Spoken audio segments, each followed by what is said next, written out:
Mana kamano pod wane cheno mar pau Tuke Ramogi TV kaka nyawadwa Ochieng Emmanuel osewacho ni koro wadonje adhong, koro dwa gore, dwa chadhore. Gimora mora misebedo king'e adhong moking'eyo ibro ng'e cheno ni kawuono. Nyinga Milton Ochieng Jaka Black bro bedo modesore, bro bedo modimbore. Kaka ing'eyo ni cheno makama kelo ni kit tuke mopogore opogore. Awasechako gi yiero mar FKF, yiero mopogore opogore. Koro wadonje adhong. Sani koro wach ochopo sama koro. Adwa ni mondo ing'e welo ma an godo ma bende wabro dhach godo e cheno ni mondo ginyise ni gin ng'ano gene to mondo abro chako gi promota mara adhong e boma ma Nairobi ka. Labda tutaanza na wewe kwa sababu labda hutasema Kijaluo, utufahamishe unaitwa nani na unashughulika vipi katika mambo ya masumbwi. Okay, kwa majina yangu naitwa Ezekiel Mwabili na mimi ni promota wa boxing. Saizi niko kwa Milk Boxing Promotion yenye ambayo inaandaa machuano ambayo itakuja tarehe 20 mwezi huu. Haya, asante sana. Kama akanyo ma Woodluo ineno kako makore mago gik moseyudo kogo adhong. Gik mineno belts go, mago belts moseyudo adhong. Tung'eni mondo miyud belt machalo kama okin jadhong matugo machiegni. Nyingi ng'a tinyiswa ni tego adhong e rang'iny mane? Iluonga ni Denzel Onyango Okoth. Ago adhong cruiserweight nachako ngumka poda thin nyaka saniko cruiserweight en pek marom nade kila di en kilo 87 praboro gabiriyo. Okay. Hey, to magi belt miseyudo te. Magi maseyudo to moko pod biro. Moko pod biro. Belt ni apa adwaro ni mondo omenyna ne belt ni maber mondo wang'iyane kaka ochalo. Aparo ni ketane moro ni maber wang'iyane. Ma ondik ni? Mama Pugilistic Syndicate of Tanzania. Mano ni ilo Tanzania? Ma nagoja Tanzania. Nigoja Tanzania? Nagoja KO. Igoja ka un Kenya ka? Nen Kenya ka. Nonindo. Agoja monindo flat. Ay, monindo piny flat. Knockout. To machielo ni? Ma nagoja Uganda. Ma world. Ma world? Mar world. Migoja Uganda? Nagoja Uganda. Knockout koso mana egine? No tek. No tek. No wadhi round apar. Iye ni Sebo be nogoyi. Sebo no wagore proper. Erokamano ahinya Ramogi. Bende wan gi jadhong marahuma mar Kenya. Nyako ni kamora mora miwinjo ka team mar Kenya mar hit squad dhi to ene squad mar hit squad. Inyalo nyisowa nyingi mondo inyiswa ni intigo weight mane? Nyinga iluongo ni Elizabeth Akinyi. An to go light heavyweight men praboro gachiel. Okay. Yeah. Nitie kinde moko ni dhi nyaka Olympic michung' ne Kenya Olympic. Nen Olympic mane? Nen mar Olympic ma 2020. 2020. Yeah. No time kanyecha? Japan. Erokamano ahinya Elizabeth machiegni cheno mar pau tuke. Erokamano. Bendo wan gi jadhong machielo kaeri marahuma wuodo na gi Jaka Baba. Inyalo nyiswa nyingi. Kae to nyiswa ni tigo weight mane? Atigo super lightweight. Kilo 63. Okay.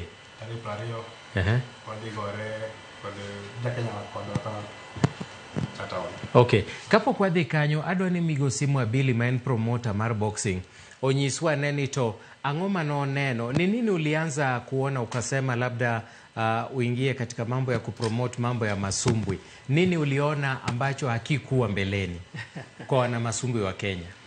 Kusema kweli safari ya wana masumbwi wa Kenya imekuwa mrefu na njia yenye mteremko, mabonde kila mahali, kupanda na kushuka. So kwa azma yangu kwanza mimi kama Ezekiel kuanzia miaka ya udogo nilikuwa napenda boxing. Lakini sasa ukiangalia historia yangu mahali nilikulia sikupata platform kama hizi vile hao vijana wanapata. So nikafuatilia nikakuja Nairobi, masomo, kazi, nikajiona kwamba bado niko na kila mara naingia na hawa vijana kufanya mazoezi. So ndio tukashauriana tukasema wacha tuanze. Wakaniona wakasema sisi umetutunza sana, tafadhali anza kutupromote. Sasa ndio nikasainisha maboxers. Walikuwa maboxers 4, ndio tukaanza tena tukaregister na KPBC tukakuwa na Milk Promotions. Sasa kuanzia hapo meli kangua nanga na bado tunasonga mbele. Kuna swali moja ningependa kukuuliza kama promoter wa boxing.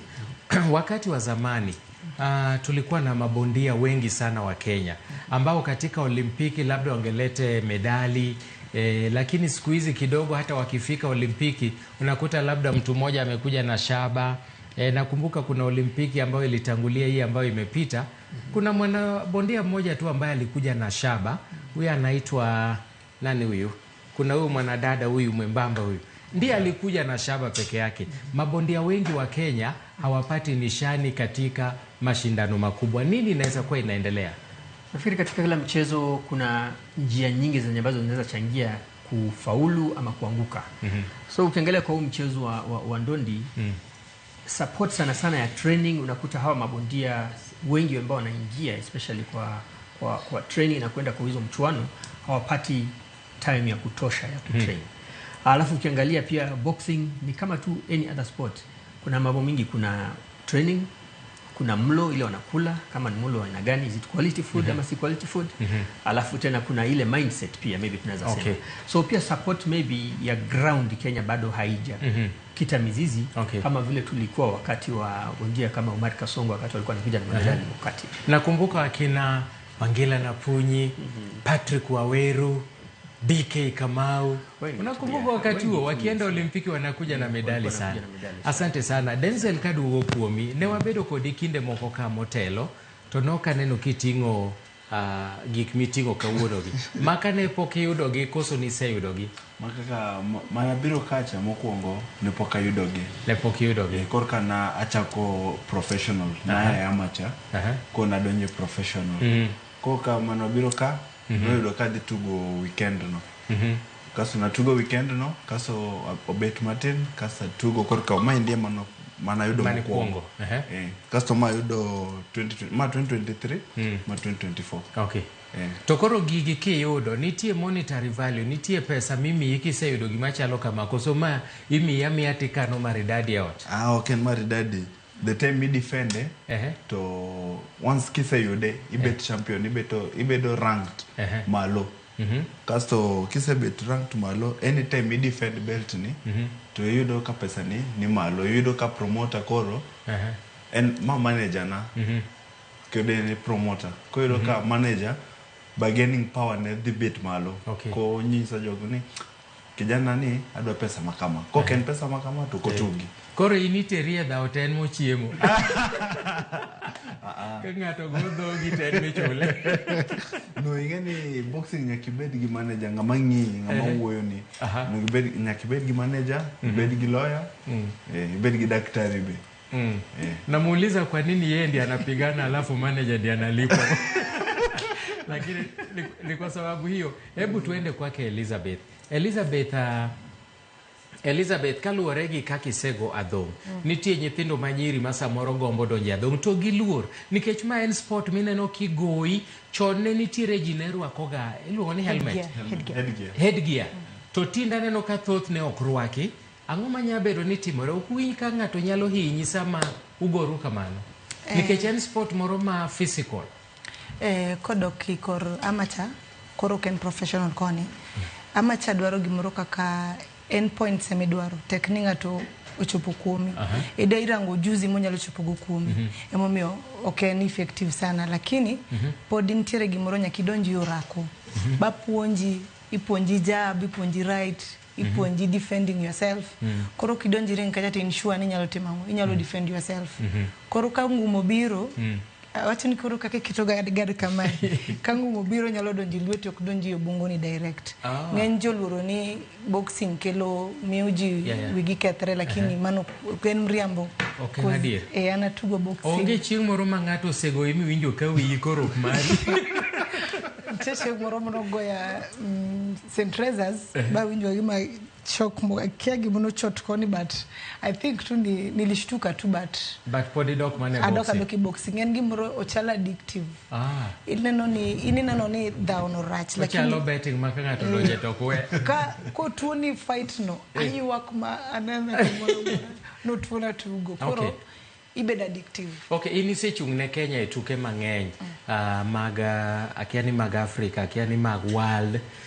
Inyalo wacho nang'o ne jogo eko makor kabiro magombo chopo kama isechope kata ne chako kirom nade to sani isechope rang'iny machalo nade? Nachako boxing kani primary to atuge nyaka tieko form 4 to anyalo nyiso joma dwaro gombo tugono gidhi training giwe luoro ng'eni gimoro kapok itimo kiwinjo ka ng'ato wache mami luoro gidonj kanyo gitrain gine ber boxing. Okay. To mazoezi mar boxing chal nade? Mazoezi mudhiye mag boxing kapok idhiye boxing, akia ni director mara nyalo ranwa wane kaka mazoezi mar boxing chal. Okay, aparo bana kaka inyalo neno no e kaka mazoezi chalo. Mazoezi no kuwinj ko hinyo ahinya nikech samoro iwacho ni kitime ahinya to kiweye to dendi koro rami. Boxing, in fact boxing en mazoezi. Boxing okan gogro kiring.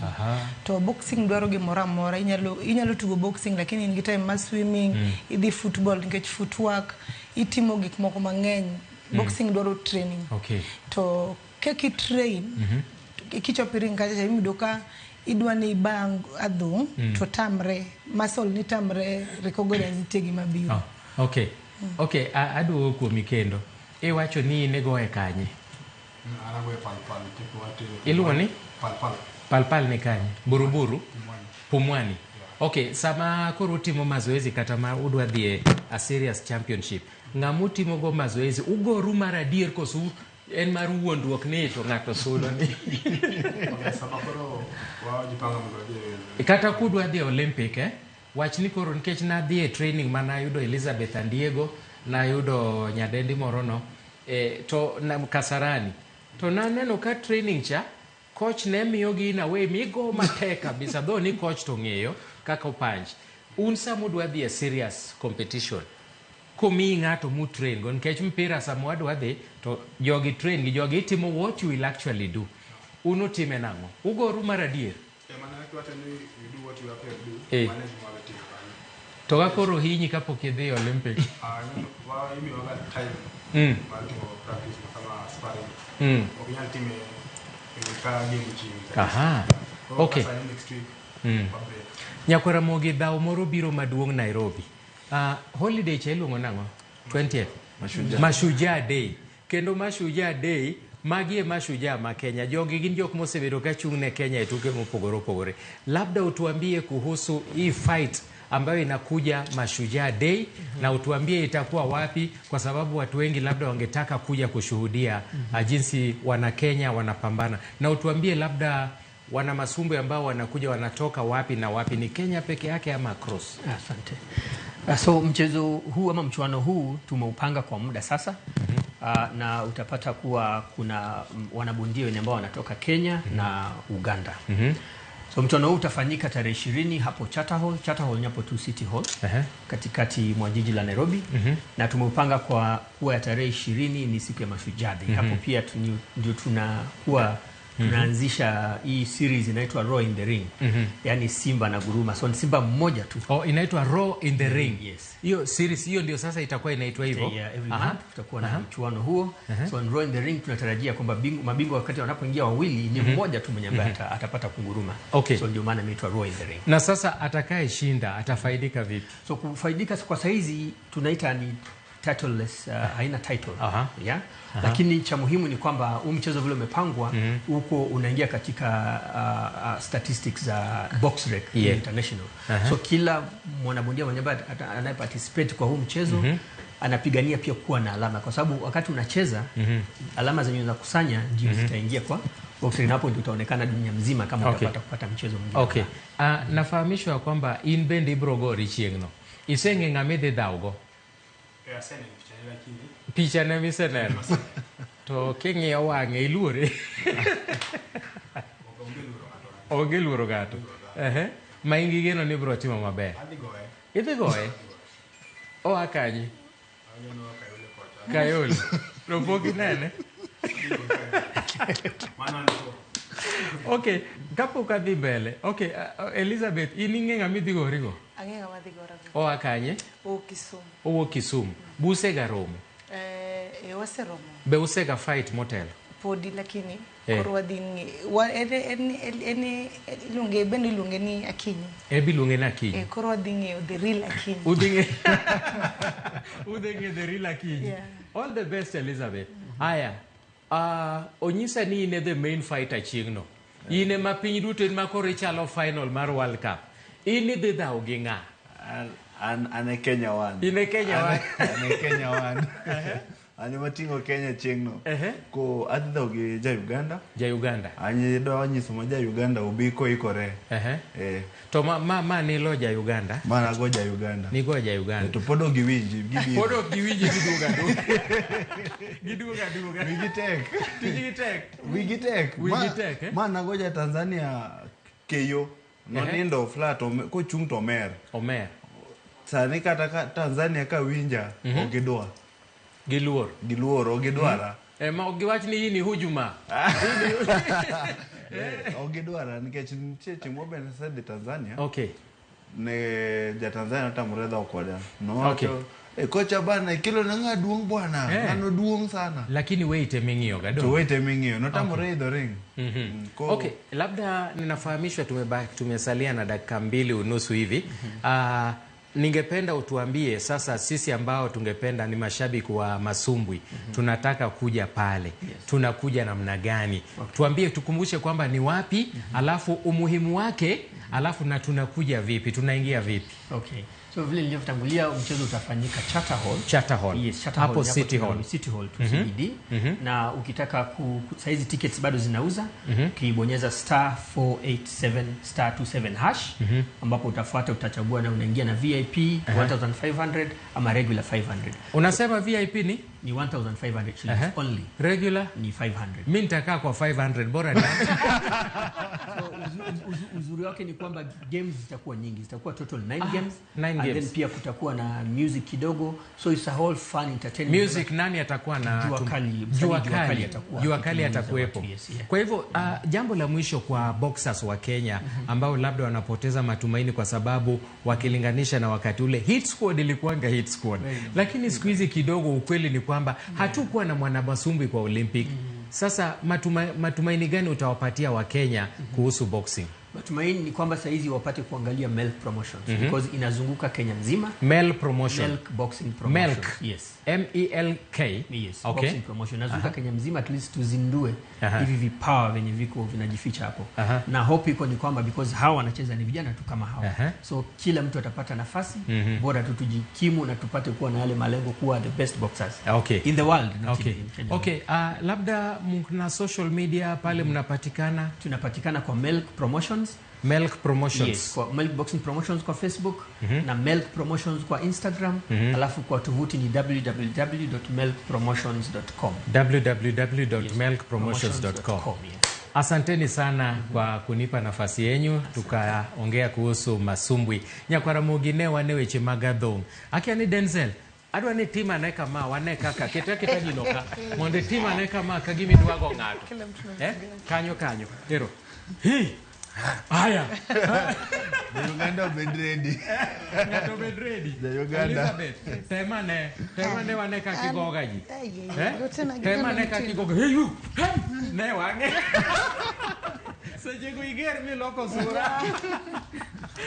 Ramogi mane kama tieke go weche magadong nikech pod wan gi weche mamoke pao tukero kama na inya ne wan gi jo adhong kaka chiel gi promoter waiko nu mabiro bang'e no ero nikech wan gi gik mang'eny mokalo ma pod watime pao tuke. Ka kamano iluonga ne Milton Ochieng Jaka Black.